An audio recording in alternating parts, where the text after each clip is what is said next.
Good morning, everyone, and welcome to the interview portion of Dawn at Oaklawn. I am honored to be joined by former jockey and turned sports analyst aficionado, Richard Migliore, but I will do the honor of saying your name properly, Migliore.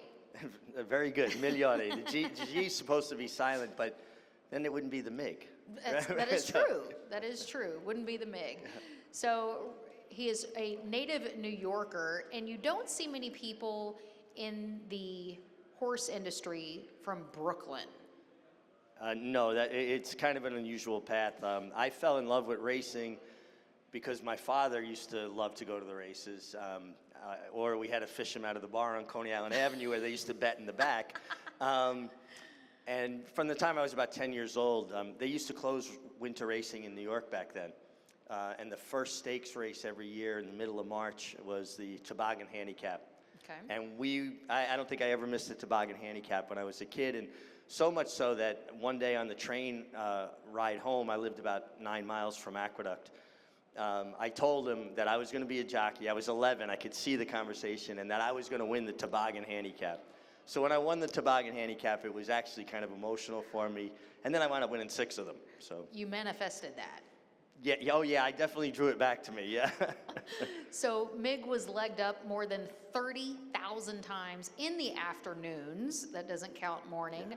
He piloted 4,450 victories for earnings of over $160 million. Now that's not what he made. No. We wish that's what you guys Then I made. probably wouldn't be broadcasting. That's True. right. You'd be on an island somewhere drinking coconut water. Yeah. So what was your first experience directly with horses? So I played Little League baseball in Gil Hodges Little League in Brooklyn, and my Little League coach owned the pony ride concession in Coney Island. Okay. And I got a job when I was 9 years old mucking stalls for him, and got very comfortable around horses. Mm-hmm. Because he not only had ponies there, he had some horses. And it got to a point where they would even let me ride their trails down to the beach there in Coney Island, anybody who's not familiar. But so when I actually had a chance later on to start working with horses at the ripe old age of 12, I already, like I said, I had a comfortability with them because of my experience working for my Little League coach. So is it true that you kind of started your own pony ride business? Yeah, so you're an entrepreneur at a very young age. Well, it wasn't just me. I had 2 buddies, Carlos and David Figueroa, who I had moved out to Brentwood, Long Island, moved into my grandfather's house, and their father had a pony ride business. So we would go and buy ponies from a guy out further east on Long Island in Riverhead, and they were unbroken, and we'd take them back to his place, and we were tasked with breaking the ponies. And how old again? 12 years old. 12 years, okay. Yeah. And Carlos's father had a reputation on Long Island that he would only sell ponies suitable for kids. So if one was a little dicey or a little too hot, he wouldn't sell them. So bomb-proof is what we like to call them. Bomb-proof, that's perfect. And there was always a few that were like a little bit ugly and bomb-proof that maybe wouldn't sell, so they would go into the pony ride business. And then there were some that were just a little too hot for him to sell. Well, at the time back then, 4-H used to run pony races on Long Island. And we would take those that were a little hot and turn them into pony racehorses. And literally, we were about 29 for 30. Because we were training them to be little racehorses. So when they would drop the flag, ours would break like running. Yeah. Other kids would be kicking theirs. And we had a little exercise saddle. And Carlos's mother had sewed me silks. And the only race we lost was I was 3 in front, and we used to go back to the barn and write charts. Broke alertly, one under a strong hand, right? That kind of thing. You're ahead of your time. Yeah, we were so into it, and the pony bucked me off in the middle of the race. That was the only race we ever lost. And I was so small at the time. I was the smallest of our group. I used to have to run them up a hill at the end of the field to get them pulled up. I couldn't pull them up. Oh my gosh. Yeah, so how do you go from pony racing to segueing that onto the racetrack itself? Well, we were really into the races. We would watch, there was a show every Saturday at 6 o'clock with Frank Wright, racing from Aqueduct, Belmont, or Saratoga, wherever we happened to be. And you knew from 6 to 6:30, the 3 of us, me and my 2 best friends, were glued to the TV. And we were into it. but also it was an era with horses like Ruffian and Forgo, and then Seattle Slew, Affirmed. We really got interested in racing in a golden era of racing. Right. So one day I had won 3 pony races at the athletic fields in Brentwood, and the Enterman family, Enterman Cakes, their bake plant was right behind the athletic fields. Okay. And Mr. and Mrs. Enterman were watching the pony races from their office on a Saturday morning. And Mr. Enterman and his wife came down, introduced themselves to me, and they owned racehorses already. And I already had this in my mind, I'm going to be a jockey. Now I meet these people who became very influential in my life. So much so, when I got inducted into the Long Island Sports Hall of Fame, Robert Enterman's the one who inducted me. And they were the ones who had Artie Schiller, who I broke my leg right before the Breeders' Cup, that I couldn't get to ride. But so that was just kind of one of those happen chance things, that they were there on a Saturday morning doing their books, looked out and saw this little kid winning everything and came out and introduced themselves. How full circle did that turn out to be? That's amazing. Crazy, and I love their chocolate chip coffee cake. I was just gonna say, I'm a big coffee cake fan of theirs. So his passion for horse racing led him to become the Eclipse Award winner as an apprentice jockey, because you definitely had some skills from an early age. I was very blessed that I was always comfortable around horses. It just made sense. And when you hear people talk about a rider has good hands, what in essence they're saying is there's a certain feel between your hands through the reins to a horse's mouth, and you know just how much you can take and just when you have to give. And it's very smooth. It's not, the strongest guy can hold the toughest horse. Right. It's finding that balance. And as a kid, I found that kind of easy. It made sense to me. You had the finesse. Yeah, and when I was really little, when I started galloping racehorses, I weighed 90 pounds, and I could gallop really, really tough horses back then. But again, because I just understood I'm too small to get into a wrestling match here, I got to figure this out. And then I had amazing teachers, amazing mentors, and the biggest break for me was walking into Steve DeMaro's barn at 14 years old, and he basically opened his barn to me, his house, his heart. I mean, that family meant more than I could ever express in my life, and how they helped me. So explain, because you started back in the day where jockeys were under contract, which no longer exists, but explain what that process is. So I went to work for Mr. DeMaro at 14, was preparing to ride, and then before you get started back then, you had to sign a contract. It had to be okayed by the stewards. It was a very rigorous protocol to get a jockey's license. I honestly don't know that it's as difficult now as it once was. Well, it wouldn't happen now because you were 14. Well, I was 14, but I signed the contract when I was 15. So. Okay. The ripe old age of 15. But what was your parents' reaction to say, oh, my child is going to head and start his profession at the age of 15? Well, my parents had a lot of kids, so one or two were going to fall through the cracks. But, I think that, honestly, my grandfather was more involved with that process, and he had Mr. DeMaro make assurances to him about getting me in school, especially when we went to Hialeah, Florida, and making sure that, I stayed out of trouble. Now, I did live in the barn. I lived in the tack room. But Mr. DeMaro was very strict with me, and I did everything. And we groomed, hot walk. It wasn't just riding. Wasn't just riding. Yeah. And then he had a farm, so in the afternoon, after morning work, we'd have to go out to the farm and paint fences and muck stalls. And at the time, I probably resented it. And now I feel so blessed that I had that experience, because it instilled a work ethic in me and a greater understanding of our game in general. Mm-hmm.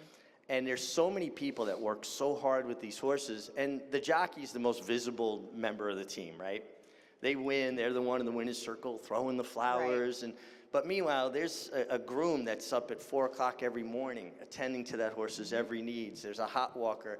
There's an infinite amount of people on a team that get that horse there. Right. Now, the trade-off as a jockey is, yes, you get the most credit when they win. You also get the most blame when they lose. So you got to learn to have a balance and some thick skin, because I rode, and it's interesting, Nancy, I rode great races, perfect races, finished third or fourth, and you get criticized. Oh, Well, for sure. could you have done that? Why didn't you do this? And I rode bad races that I won because the horse just bailed me out, was a better horse than everybody else. Great ride. It's just not that simple. When you win, it's not always a great ride. When you lose, it's not always a bad ride. One of the best stories, and I had the honor of sharing a meal with you, was the story of the sport coat. Yeah, that was a tough night. How old were you then? I was actually 15. I hadn't Okay. turned 16 yet. My papers had me a little bit older, so I could start riding. And we went over. I should set this up better. I had ridden about 10 races, and back then they didn't want you to win too early, because once you win your 5th race, your apprenticeship starts. You have 1 year from your 5th winner as an apprentice jockey. Of course, you get an extension if you get injured or something happens. So the old timers used to think they wanted you to ride 50, maybe 100 races before they'd let you win 5, because they felt like you were at least seeing the race. Your first race, the doors open, there's a lot of yelling going on, Yeah. dirt flying, flash of color, and you come back and you're a little shell shocked. What just happened? And then you ride 100 and you start to see a race more. More relaxed. Ride 1,000, 10,000. Now all of a sudden everything's in slow motion. And you brake and you're looking this way, but your peripheral vision has gotten so much broader. And I'm looking down the racetrack, but I know the 6 stumbled, the 1 got left, and you're able to almost, your mind processes everything so much faster that it feels like slow motion. It's the same speed. So that was their thought process behind that. Interesting. So I had ridden 10 or 12 real long shots, and my boss called me in the office one day, and he said, all right, Saturday night, I'm putting you on a filly. It's going to be your first winner. And I want you to dress nice to the races, because after you win, I'm going to bring you up to the press box, and this is going to be your introduction to the press. And I didn't own a sport jacket, and he told me I had to wear a sport jacket. So I used to make $91 a week, and I went across the street to Schulman's department store, and I bought a sport jacket for $39, which is That's a big chunk of change when you're more than checks. a third of my Yeah. check. Put the sport jacket on. I didn't have a driver's license. My boss's son, Stephen DeMorrow, who is the head steward at Gulfstream Park now, drove me over to the Meadowlands. It had poured rain all day. Long story short, 3 to 5, she stumbled leaving the gate, mud hit her in the face. I get beat 30 lengths. So I come back and I'm trying to explain to my boss what happened, and he said, well, I guess I was wrong about you. You'll never make a jockey. And he walked away. They had tough love back then. And his son said, meet me back at the barn. So I got dressed, I put the sport jacket on, I'm walking out through the parking lot to get back to the barn area, and a guy started yelling at me that I had lost him a lot of money. How New York. Yeah, absolutely. And he's gonna beat me up. And at the time, there was another jockey, a little bit older than me, Robert Atanasio. Everybody said we looked like brothers.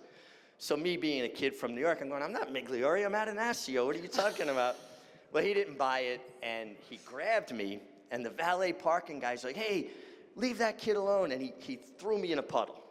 So I walked back to the barn, I'm soaking wet with the new sport jacket, and my boss's son had left. And the groom said, finish cooling the horse out, get on the van, ride back with me, get back to Belmont 2 in the morning. And there's a note on my door, help the night watchman, water off, set morning feed and tack. So by the time I get done, it's 5 o'clock in the morning, it's time to go to work. Start. They won't even talk to me. They won't even, acknowledge You're me. dead to them. They handed me a lead saying, I'm not galloping horses, I'm demoted to a hot walker. And this went on for 3 days, 4 days, and I would go get coffee at 5 in the morning and talk with this jockey's agent, Al Olfey. And he said, there's a guy in Thistledowns. I'm friends with him. Here's his number. And I called him from the payphone, and he was the leading trainer. And he said, come to Ohio. I'll help you get started. Al says you're a good kid. So I went and bought a bus ticket to go to Ohio to go start riding at Thistledowns. And I went in to give my notice to my boss and thank him for giving me the opportunity. And he turned on a dime. He said, no. If you're going, you're not going anywhere. You're going to ride 3 horses Friday night at the Meadowlands. The first one will be a warm-up. The second one will win. The third one will bring you back to earth. But you got to sign this 5-year contract. Ooh. by tomorrow afternoon and have your father sign it with you. So it wasn't so easy to get a hold of my dad at that point, and my oldest brother, the same name as my father, came and signed the contract with me. That's convenient. And we got it notarized. Went to the Meadowlands, the warm-up one, and paid $65. Whoa. Got up one by a nose. The one that was supposed to win won easily. That was when they let 10-pound apprentices ride on the turf. Oh, wow. And then the third one, I finished third at a big price, and I was in between Angel Cordero and Chris McCarron. And you're a 15-year-old kid, so like to me, I still have the official photo finish. Do you? Because I thought I'll never be between these two guys again.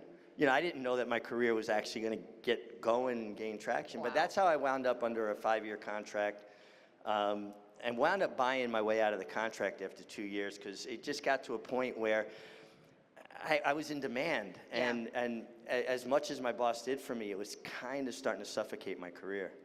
So once you went out on your own, so to speak, you weren't void of injury.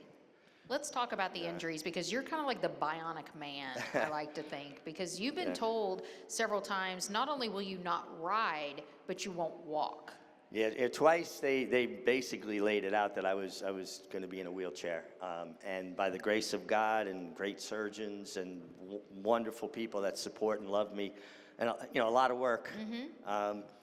I broke my neck for the first time in 1988, and I spent 6 weeks in the first hospital and had several surgeries, and then 6 weeks in a rehabilitation hospital just learning to walk again, learning to pick up a spoon, a fork, a knife.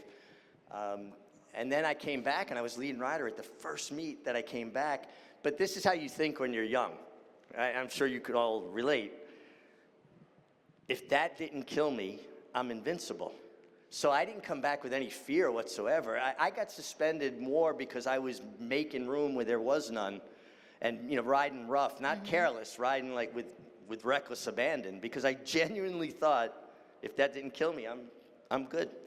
I'm invincible. But you were fortunate to the fact that they did welcome you back with open arms, but that's not always the case with riders. Sometimes when a jock might go down or they're down on their luck a little bit, it's hard to get that momentum back going. It really is, and a lot of times it's people's perception of you. It's not reality. But it's up to you to change that perception. You can't, you know, sit back and just lament, why am I not getting opportunities? Whose fault is it? We talked about this. You know, when I came back after I broke my leg right before the Breeders' Cup with Artie Schiller, the Entenmann horse, but now I'm 40 years old. I'm not 20 years old. Right. And I had 3 years in a row where I had injuries. So now people are starting to look at me like, well, he's older, he's injury prone, and they go to younger riders. It's just, any athlete knows at some point you're going to be replaced by younger, sharper, you know, it just, you're going to lose some of your physicality along the way. You hope that your experience and the way you approach things makes up for it and you find a balance, but you have to compensate.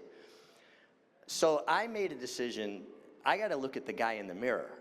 You know, you can blame your agent, you can blame the trainers, you can blame the owners, but what am I doing to make my success? Or what am I not doing that I used to do? You know, you really got to kind of soul search. And I'm a great believer that everything begins and ends with you. It's not anybody else's responsibility. So at 40 years old, I started hitting the barn area the way I did when I was 16. Wow. And I'm out there, I said, well, they're not going to outwork me. I might not get the opportunity, but I will not be outworked. So I would get there at 5 in the morning, and I would walk. There's 63 barns at Belmont Park, and it's a vast barn area, huge barn area. And I would just park my car and start at barn 1 and walk the entire backstretch. And my pitch to every trainer was, I just want one mount from you. I don't care if I'm batting 9th in your rotation. I just want to be in the game. Because if I'm live in a barn, I can pick up anything. Right. You know, if I'm out of the barn, if that barn door is closed, I have no chance. And this was how I was approaching it. And I would get there at 5, I would leave at 10:30, and I would 5.5 hours just work the barn area. And one day I went into a trainer that really had a lot of success with in the past. He had 50 horses. And I gave him my pitch. Just let me have one. I just want to be alive in your barn. Even if it's the slowest horse, just give me that one. No, because then at least I know it could lead to something else. You have to have your foot in the door before you can start to build on that. And this trainer said, no, I'm not going to give you a mount. And I said, really, all these horses, you can't find one? And he said, well, why am I going to ride you if I can ride these younger guys that don't have your battle scars? So he was just being honest. Of course, it really hurt to hear that. Now, I walked out to my car, and I felt like maybe this is the end. You know, like if people are looking at me like this, that's not a good position for a jockey to be in.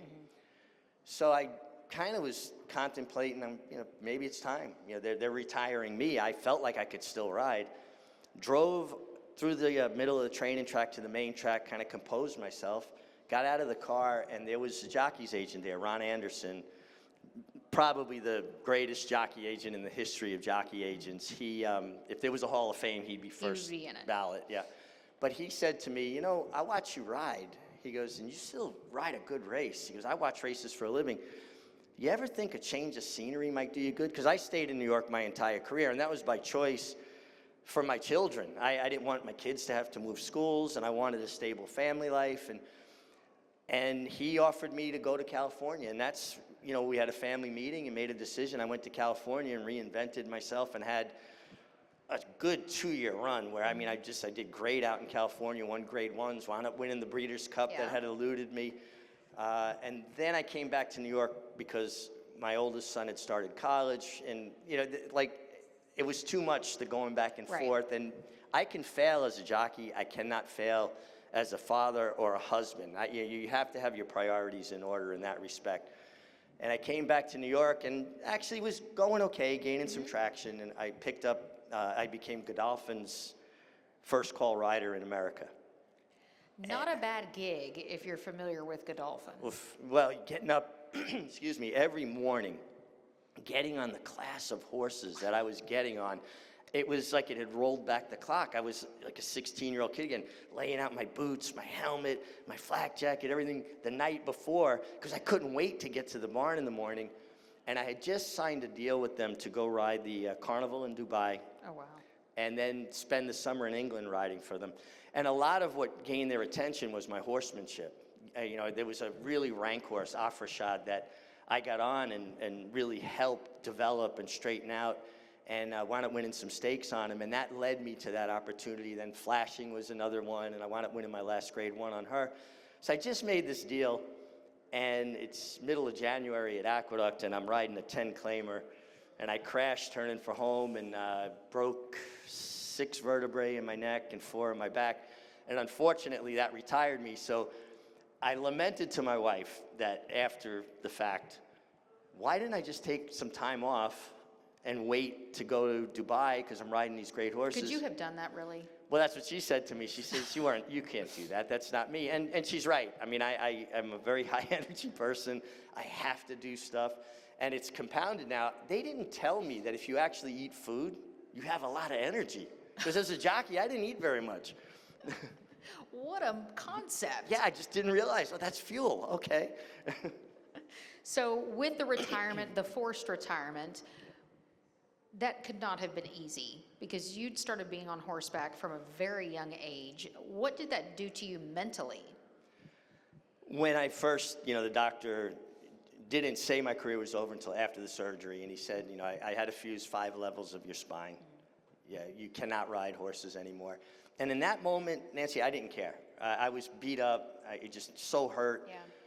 It was about 3 or 4 months later when I really started to feel better that it hit me that I can't do that again. That's not me anymore. And we went out to Belmont, and I made the announcement that I was retiring. And then it really hit me because I said it out loud. And I was really depressed. And I'm a little bit ashamed to say this now, because I felt like in that moment I had lost my identity. You decide to do something when you're 10, 11 years old, and then start working for it when you're 12, and then do this your whole life for 30 years, almost 30 years. Who am I now? Now, the reason I say I'm a little ashamed to say that is, well, who I am is first a father, second a husband, third, a friend. That, being a jockey is what I did. It shouldn't define who I am. And I couldn't see that. The lines were blurred for me. And I really tailspinned. I was in a bad depression.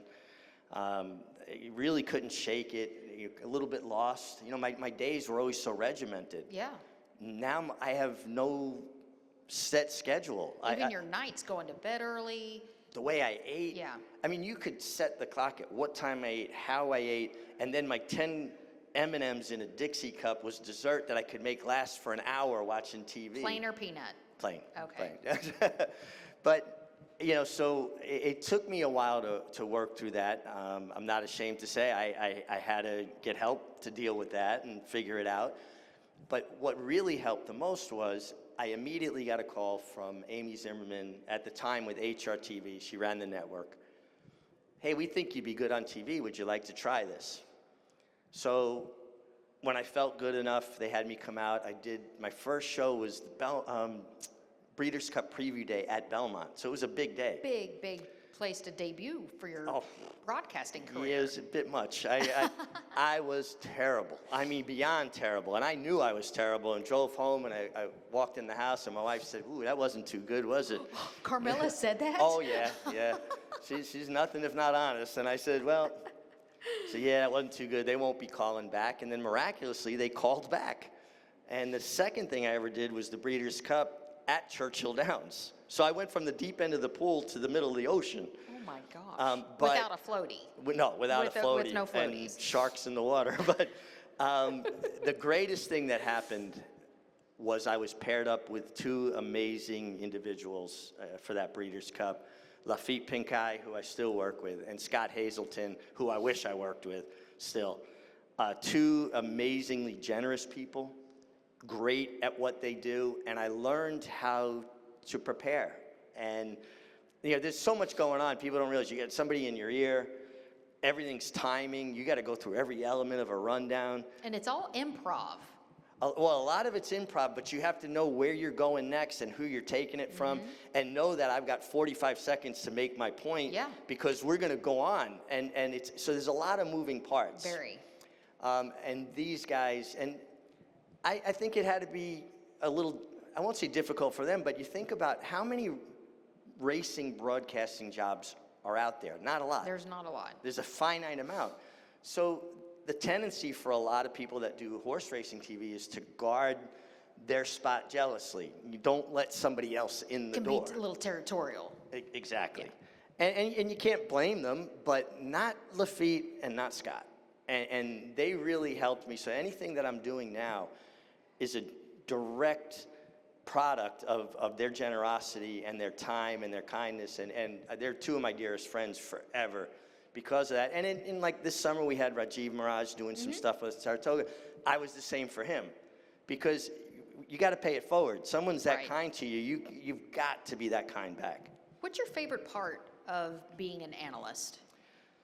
If I come away from a show feeling like I've educated or I've presented something in a way that people haven't maybe looked at it before, that's, to me, the most satisfaction. I really love this game.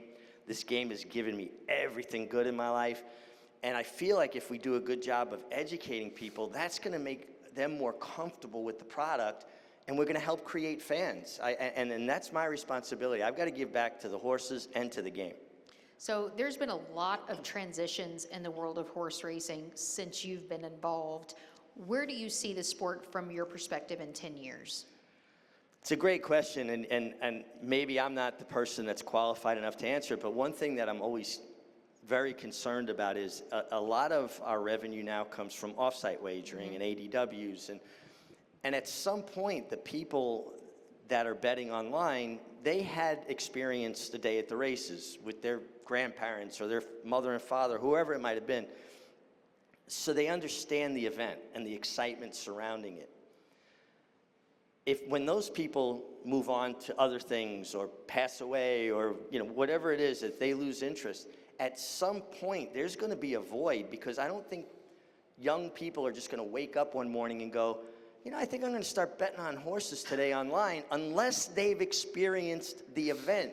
So as much as everybody said, well, it's not as important about attendance, which we have great attendance here at Oaklawn, the enthusiasm of the fans is just like Saratoga. But most tracks, most days, there's very few people in the grandstand. And okay, the handle's still good, but at some point that well is going to dry up. That's the way I see it. So it's important for us to draw people in, attract them. And most people don't get close to horses anymore. Not like they used to. No. And so I used to run a new owners luncheon for the New York Racing Association. And you'd have people come in, and you'd have a presentation in the morning, and from trainers to bloodstock agents to horse insurers, they ran the gamut. And then while they set up for lunch, we would go back to the barn area, and all the people that were skeptical about investing in a racehorse, and I always tell people, if you're going to get involved with horses, think about it like a vacation. You're going to save up to have this vacation. At the end of it, the money's gone, right? Yes. But was the experience that you had and the memories you made worth your investment? And that's the way you have to approach horse ownership. If you happen to make money or hit a home run and get a Torpedo Anna for $40,000, then that's incredible. But it should be more about the experience and the relationships that you're going to make. I mean, every good relationship I have in my life is from the racetrack, including my wife. So, but the people that were skeptical about horse ownership, once we go back to the barn area, changes. Get them close to a racehorse, right? And the energy that emanates off of a racehorse. Now they get back for lunch, and then another panel of people come in and talk to them, and they're like, all right, so how do we do this? How do we get involved? And it's just amazing. There's something about that bond, even if it's immediate. And a lot of times, the men want to get involved, but the women might be hesitant. But as soon as we get around the horses and get to feed them peppermints or kiss them on the nose, it's an instant love and passion is created. Demeanor completely changes, and just that close proximity to this amazing animal. To me, God's noblest creature is a horse. So before we talk about the Torpedo Anna real quick, I want to ask you, if there was one race or even a moment in your career that you could relive, what do you think it would be? Winning the Pacific Classic at Del Mar on student council. When I went to California, we had made a decision that, my children's lives never revolved around my career. And we weren't going to start at that stage, moving them from New York to California, changing schools. So what I was doing was I was flying home every Sunday night on the red eye, flying back to California every Wednesday morning to ride Wednesday through Sunday at Santa Anita. And everybody was sacrificing. The kids not having dad home every night, my wife having to raise 4 kids with me going back and forth to California. So when they came out for the summer at Del Mar, and we had a great house right on the beach, and we had, I wanted to make memories that my kids would have forever. And then to win their marquee race of the meet, it would be like winning the Arkansas Derby here or the Travers in Saratoga. And that night, so for that single moment in the winner's circle, all the sacrifice we were all making seemed worth it for that moment. And then that night, my agent threw a big party on the beach, and there was a bonfire, and he had the chef from Cafe Del Mar come down and cook, and we celebrated, and we're sitting there, and my daughter was making s'mores with Burt Bacharach. Right? And she was about 5 at the time. And I looked over at my wife and said, this doesn't happen. This is like, pinch me, is this a dream? And so if I could relive one day, one moment, it'd probably be that one, because, like I said, for one single moment, it seemed worth it. So your family is very involved in the sport, your kids. What advice would you give to other people that are wanting to get involved in horse racing? Because it's almost like you have to know somebody in the sport. How do you suggest they do that? Well, but I'll disagree with you. I don't think you have to know somebody in the sport. Well, you kind of didn't. No, yes, will it make it easier to facilitate that entree? Sure. But if you want anything and it comes from a place of passion and love, right, and comes from your heart, you'll find a way. They can lock that gate. You'll dig under it. You'll crawl over it, whatever you have to do. But I think that's number one thing. Anything you do, you have to do it from a place of purity. It shouldn't be an agenda. Like, I didn't start riding horses to be, make money or to be in the newspaper or whatever it was. I did it because I love that moment. I love that bond. I love that connection. And then the fact that it provided me with a good living, and that I own a horse farm now because of horses, is just miraculous to me. I'm amazed every day at how blessed I am. And at times I go, like, do I even deserve this? Oh, your riding career's over. Here, be a broadcaster. And I've just been given, wonderful opportunities. And I'll laugh, and I told you this coming here, I'm an open book. There's nothing I won't talk about, but I crack up that they pay me to talk, and I only finished the 8th grade. My boss is here, and I was You're a very successful 8th grade student. Yeah. So today is a very, very big day. We've got a lot of people that have come from near and far to see the reigning horse of the year, Torpedo Anna. As a broadcaster, that's a very big deal, but as a fan, it's just as special. Oh, it's fantastic.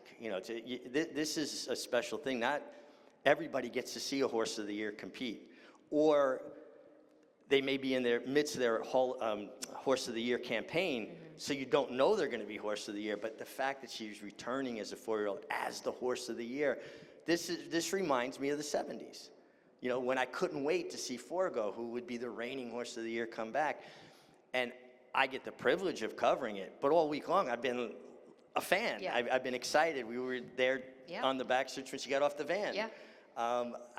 We're groupies. Yeah. We're Anna groupies. Absolutely. We're Cubs. We can say we're Cubs. Yeah, because so she's the grizzly. bear, she's the grizzly. Wow, that is sharp. You just came up with a good one. I'm going to trademark that, Kenny McPeak. If you watch this, that's my idea. I like it. That's real. You're not going to have a trademark by this afternoon. I might steal that for the show. No, but, and I think that if we can convey that excitement and how special it is, and obviously people coming from as far as Michigan and different places get it. This is maybe a once-in-a-lifetime opportunity. I was here yesterday morning when she galloped, and it's funny, somebody who rode 30,000 races, has been in the game, been on the backstretch since he's 14. I still get that excited about it. Doesn't that make you feel so good inside?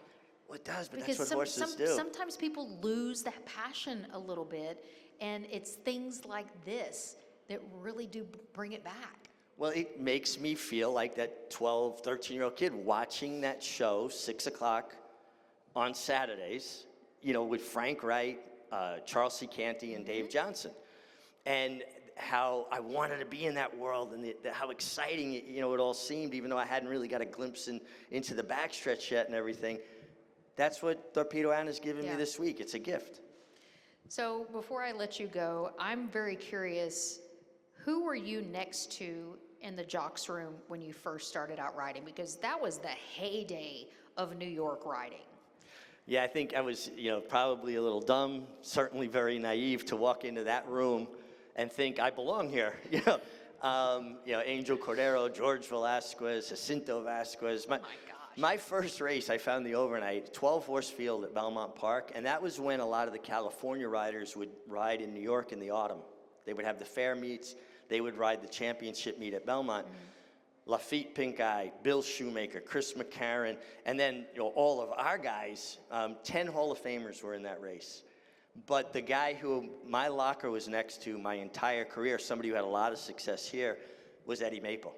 Oh, huge success here. And, riding for John Ed Anthony. At the time, it was Lob Lolly. Now it's Shortleaf, Cox's Ridge, Temperance Hill. Those are the horses that I'm watching on that show. And now my locker is next to Eddie Maple's, and he became such a mentor. I had a tendency to get mercurial. I won. I was probably too exuberant. I lost. I was mad, and I would, get angry in the room and have a tendency to get into some beefs. And one day he just pulled me aside and was like, "Hey, you won 3 today. What are you going to do tomorrow morning?" I said, "Well, be at the track by 5:30, get on horses." "All right, well, what if you got beat on 6 favorites today? What were you going to do tomorrow morning?" "Get up early, go to the track." And he goes, "Well, why do you get so high and so low? Why don't you kind of even out?" And they called him Steady Eddie for a reason. And he said a lot of things to me, very simple but straightforward things that really, stuck with me. And one of them too is like, when you can't have food, you obsess about food. You want to eat.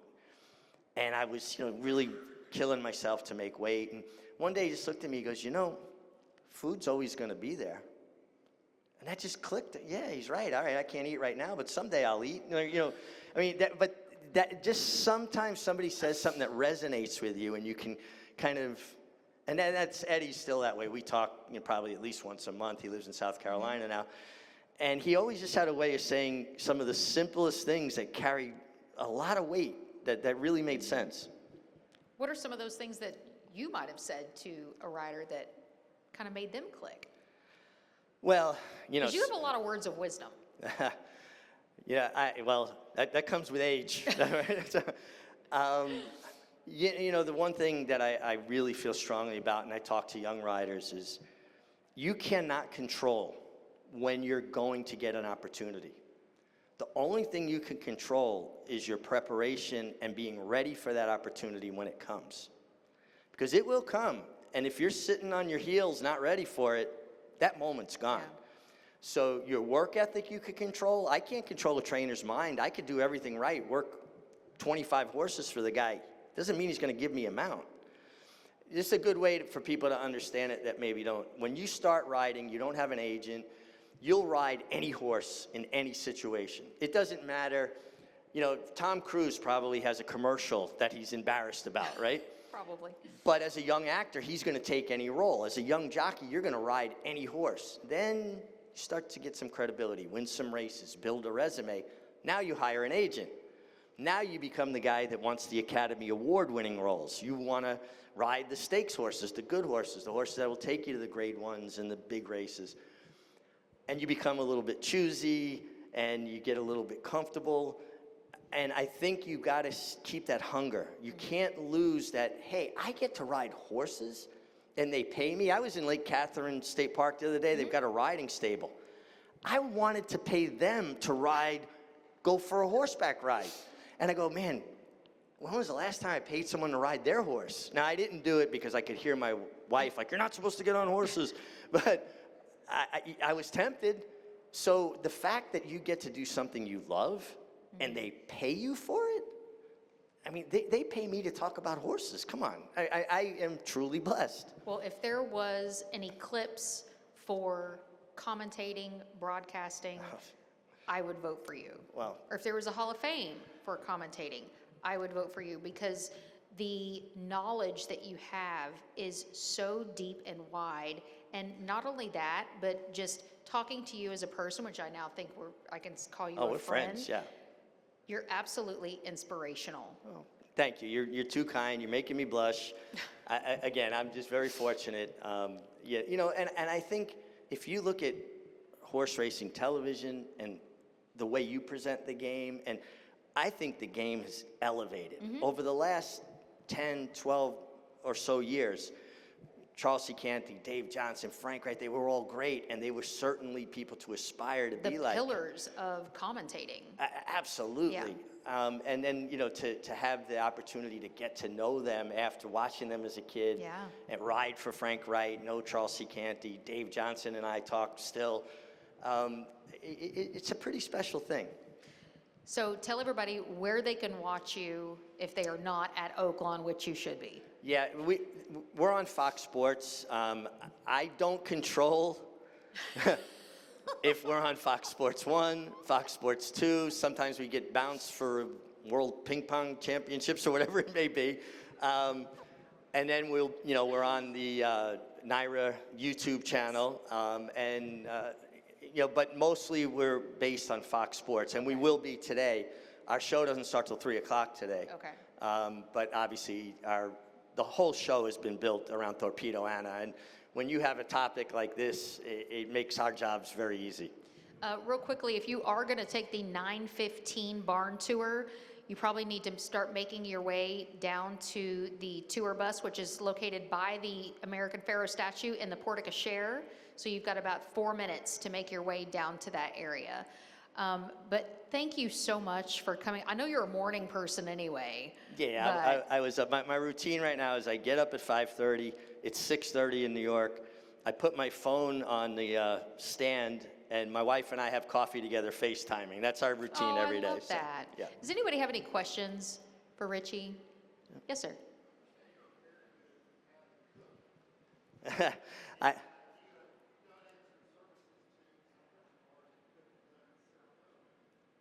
yeah.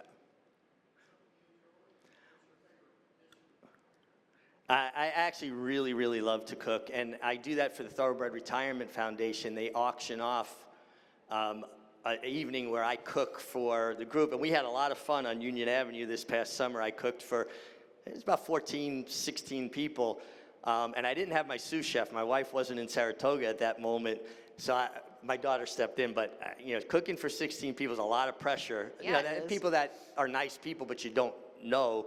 You know, I mess up something cooking for my family. If you would have accidentally poured the whole shaker of salt, I'm sure they would have sucked it up and eaten it. Yeah, I might have, but my grandfather was a chef. And when I went to live with him, he had a restaurant, and I spent a lot of time in his kitchen as a boy, not realizing that I had absorbed more than I, again, realized. And then I couldn't eat for so long. So when I stopped riding, that's become one of my great joys, you know, preparing a nice meal for people I care about and myself, obviously. But I love to cook. Chicken marbella, fantastic. I do a pasta with crumbled sausage and peas and a creamy tomato sauce. I mean, I have pretty, you know, my honey mustard or crusted rack of lamb. So forget it. when we get through here, we're going to figure out what night you're going to come over and cook at my house. Okay. So without further ado, thank you so much for joining Thank us. you. Give it up for Yeah. Richard Migliore. Migliore. Thank you.